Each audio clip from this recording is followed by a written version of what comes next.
All right, hello and welcome to another episode where we're going to talk about the idea of belief and the power of belief. And so, really, this concept of belief is one of my favorite things to work on with people, right? And it's one of my favorite things to teach. So I wanted to make an episode about it because I just know the power of it, right?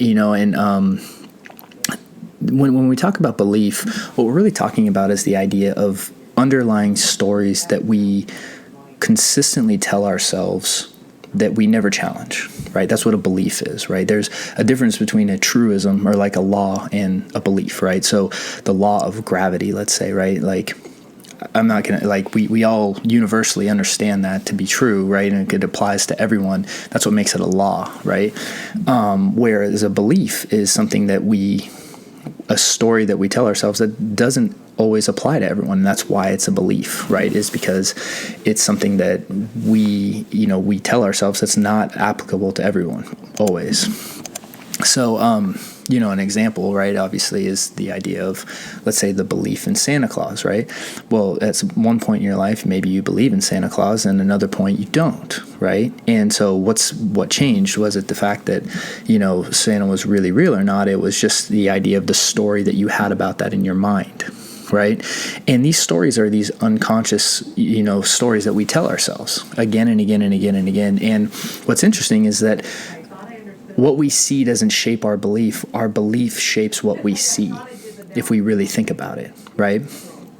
When you operate, most of us think that we're logical, rational people. That's why we'll sit there and we'll go through facts and stuff like this, and we'll think that we're using our logical, rational brain. But the reality is that in many cases, what we see in the world is going to operate and confirm what we believe, right? The unconscious stories that we just believe to be true. Now, we can use a really practical example of this and look at the political arena, right? Especially in the States, right? I don't think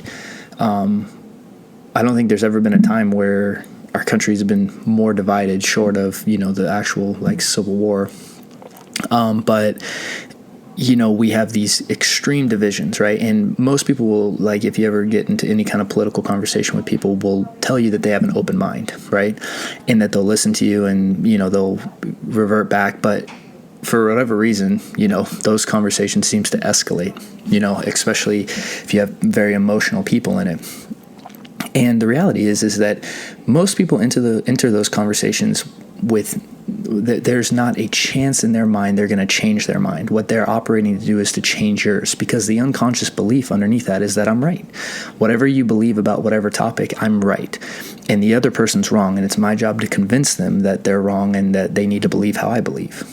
Right? Now we say things like, okay, well, I'll have an open, honest discussion, because we feel good when we say that stuff, right? But when we operate from belief, and once you realize that you operate from belief, what you're going to realize is that when you believe something, you're going to see the world through that belief, and you're ultimately going to confirm your biases, right? Even if you don't know you're doing it. And we all operate like this, me included, right? This is why, having conversation around, controversial topics is so difficult, because most of us go into those conversations with these unconscious beliefs, and we even lie to ourselves about them, right? And so we think we're arguing about one thing, but really underneath the surface, a completely different thing's happening. I hope this is making sense, because when you understand this, that believing is seeing, right? What you believe, you will see, as opposed to seeing something is, and then that's what will actually make you believe it, right? And it doesn't work like that, right? We work from the inside out, not the outside in. And, for instance, for those of you that believe in God, right? Like me, right? If you're a person of faith, when you see something outside, because you have that internal faith and belief, you will see it through that particular lens, right? And for those people that don't, right, they'll see it a completely different way, right? And what they'll do is, you can look at the same event, right? And you'll see it two different ways based on what you believe, right? And I hope this is making sense, right? And again, this applies to really anything, because belief is everything. It comes into everything we do. And once you understand that, then it's not about looking at facts outside and, twisting this and twisting that to confirm stuff. It's about, hey, what beliefs do I have that I just carry around that I've just never even challenged, right? Like, are there things that I'm bringing to the table that I'm not even aware of personally? Why do I have that belief, right? Where did that belief come from, right? So, I mean, like when I work with people with, OCD, anxiety, psychological stress, when we're working on, navigating that recovery process, I mean, let's just think about that, right? Like, so many people come in to meet with me over the internet or whatever, and the fundamental belief underneath everything we're doing is that recovery is not possible.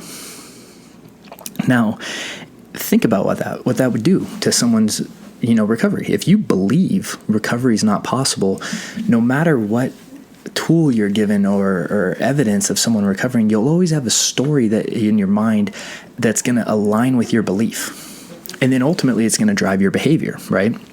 So if you believe recovery is not possible, well, how do you think you're going to apply the tools? Do you think you're going to do it 100%? It's like, of course not, because it doesn't align with your belief, right? But once we can begin to identify our beliefs, and more importantly, change our beliefs, because our beliefs are just beliefs, right? We have the ability to change them. We have the ability to choose what to believe. And that is what real freedom and real, deep kind of transformation, that kind of work is what produces exponential transformation in someone's life. It has nothing to do with learning new tools often, or or getting this one thing to, exactly how you want it. And it has everything to do with looking within, right? Looking at, hey, like, what do I believe? Why do I believe that? Is that belief helpful to me, or is it harming me, right? And that's when you can start to look at your own life, right, outside, and realize that your life is a reflection of your internal beliefs in many ways. Now, sure, there are things that are outside of your control, yes, but many things in our life are literally a direct reflection of beliefs that we have unconsciously. They're just stories that go on in the background, left unchallenged. And those stories can be planted in your mind from teachers, from all sorts of people in life when you're really, really young, right? Like, I mean, I think about beliefs that I used to have about money, right? It's like, I mean, like that's a whole nother, episode just on that, right? Like, money doesn't grow on trees, or, it's like, which is obviously the idea of like money's hard to come by, right? Or money's evil, right? Well, if you're operating like that, and then you're trying to run a business or something like that, right? It's like, well, of course you're gonna operate from that behaviorally, right? Because you have that underlying story. And once we begin to change the underlying stories in our life, that's when we can start to see real change happen externally. And it's amazing how quickly it can happen too, because these internal shifts are what create the external shifts, in our outside world. And once we begin to really understand that, it's like, then we know what place to work from. See, most people work by trying to change their outside world, and that is just completely wrong. They try to change everyone else's beliefs, and the thing is they're not even trying to change their beliefs for their own benefit. They're trying to change their beliefs so that they align with theirs, so that they feel better, right?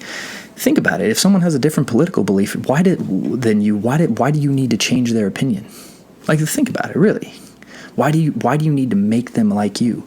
It has nothing to do with you helping them. It has everything to do with you wanting to feel better about yourself, because you want them to align with your biases so it doesn't challenge you.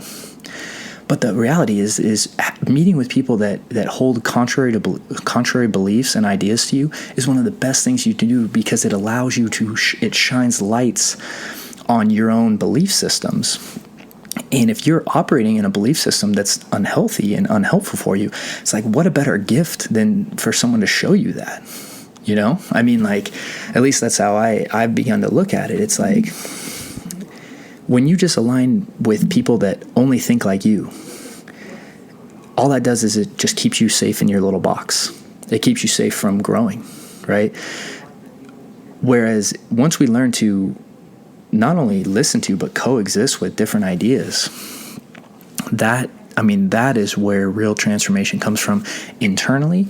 And when transformation happens internally, it can happen within relationships and grow on and so forth until, eventually it actually can spread through the world, right? But it always starts within, right? And that's the place that we all need to start with, right? And if we don't, it's like we're always just going to be in conflict.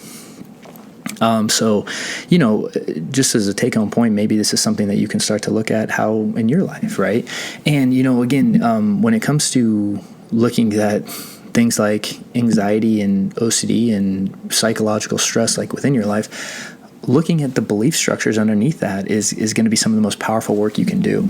And, if you're interested in looking at further resources and further help with that journey, over at restoredminds.com, we have resources to help you. Everything from, downloads to, free webinars to, group coaching to our programs, and again, wherever you are in your journey, we want to meet you there to help you. And so, anyways, thank you so much for taking the time to hang out with me today. Hope this has been helpful. And we always appreciate if you would like and subscribe and share this with others who might find it helpful as well. So thank you, and I look forward to seeing you guys next week. Take care. Thank you for taking the time to watch this video. If you found it helpful, chances are someone else will too, and we'd really appreciate your support by liking and subscribing and also sharing this video on your social platforms. Also, if you're looking for additional help, we have some resources right down in the links below to help you on your journey. Thanks so much for tuning in, and I hope to see you soon.